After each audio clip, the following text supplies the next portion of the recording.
साथीहरु अहिले चाहिँ राधिकामा चाहिँ टक्कसँगले पार्टीमा छौं। यो चाहिँ हाम्रो पार्टीको प्लेस हो। हाम्रो राधिका उतै नै पकाउँदै छ। दामी छ हाम्रो प्लेस चाहिँ। अनि म चाहिँ यहाँनिर चिकन फ्राई गर्दै छु। चिकन तार्दै छु। अनि मेरो फ्राइज छ, फ्रेन्च फ्राई। अनि हाम्रो चाहिँ आजको यो लोकेसन हो। आजको गार्डन पनि दामी छ। हाम्रो चाहिँ यहाँनिर आइटमहरु हुन्छ ओनियन, पिकल, टोमेटो, अनि यहाँ हाम्रो लेटुस अनि मसरुम चाहिँ हाम्रो चट्टसँगले यहाँनिर मसरुम फ्राई हुँदैछ।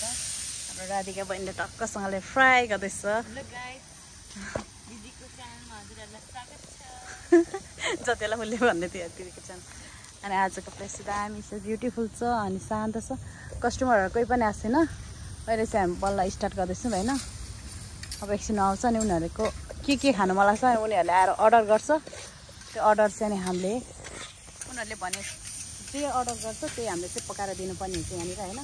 टक्कसँगले हाम्रो चाहिँ यहाँ ससहरु छ, ससको item barbecue, cilantro mayo, dill mustard, honey mustard, spicy and special, ketchup minus. यो चाहिँ टक्कसँगले हामीले बर्गरमा हाल्ने हो। यो चाहिँ हाम्रो ब्रेडहरु हो। बर्गर चाहिँ हाम्रो अलिकति यो चाहिँ हाम्रो सानो खालको हो के यो साइजको हुन्छ। हाम्रो चाहिँ आज 250 बर्गर लिएर आएको छौँ हामी चाहिँ यो ठाउँमा। यहाँको प्लेसहरु देख्न सक्नुहुन्छ, दामी छ है गाइजहरु। अनि शान्त छ। अनि यो चाहिँ खजुरको बोटहरु देख्न सक्नुहुन्छ तपाईहरुले। अब चाहिँ हामी यहाँ पकाउँदै छौँ। म चाहिँ पुरै तार्दैछु चिकन र फ्रेन्च फ्राई। यसलाई चाहिँ रातो बनाउनुपर्छ के। टक्क फ्राइज बनाउने चाहिँ हामी यस्तो हुन्छ हैन। टक्क तेलमा तार्ने हो सर्लक्क। फ्राइजको लागि चाहिँ यहाँ फुल खोल्नुपर्छ। यो चिकनको लागि चाहिँ हामीले यहाँ पोइन्ट हुन्छ यो यतिकोमा राख्नुपर्छ। यहाँ फुल खोल्नु हुँदैन। चिकन चाहिँ फेरि छिटो डढ्छ नि त। अनि डढेर नपाक्नु पनि सक्छ। बाहिर हेर्दा मात्रै रातो, भित्र चाहिँ नपाक्नु सक्छ। त्यही भएर हामीले चाहिँ यतिकोमा राखेर पकाउनु पर्छ साथीहरु। हाम्रो काम चाहिँ यस्तो हो। चिकनहरुलाई रातो बनाउनुपर्छ एकछिन अनि मात्रै रेडी हुन्छ। त्यसो भर्खरै छ, भर्खर हालेको। यहाँनिर चाहिँ हाम्रो मसरुमहरु टक्कसँगले ग्रिल हुँदैछ। यो चाहिँ ग्रिलर हाम्रो ठुलो यो सबै हुन्छ। यसमा चाहिँ हामीले बिफहरु पनि बनाउनुपर्छ। बिफहरु टक्कसँग हाम्रो यहाँ चाहिँ फ्रेस बिफहरु हुन्छ। यहाँ चाहिँ हाम्रो कम्पनी चाहिँ एकदम फ्रेस बिफ बेच्छ। हाम्रो चाहिँ सर्भिस एकदम सबै चिज फ्रेस मात्रै हुन्छ कि।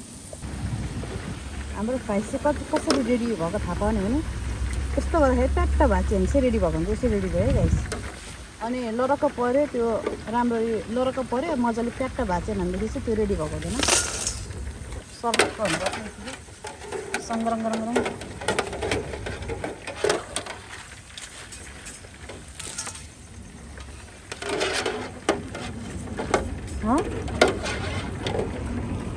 के भनेको थियो भने 8:30 बजी चाहिँ लगभग आइसक्छ। त्यतिमा त्यो 8:30 बजी चाहिँ स्टार्ट गर हैन।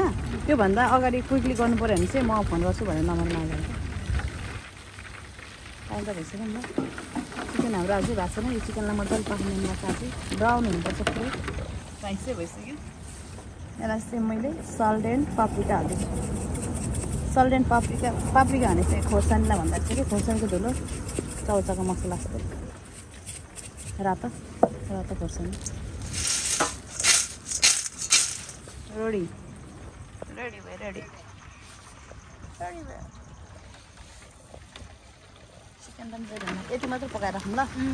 अनि भरे भयो भने मात्रै आयो भने चाहिँ यस्तो दामी छ। यो नि घर त्यही हो हैन।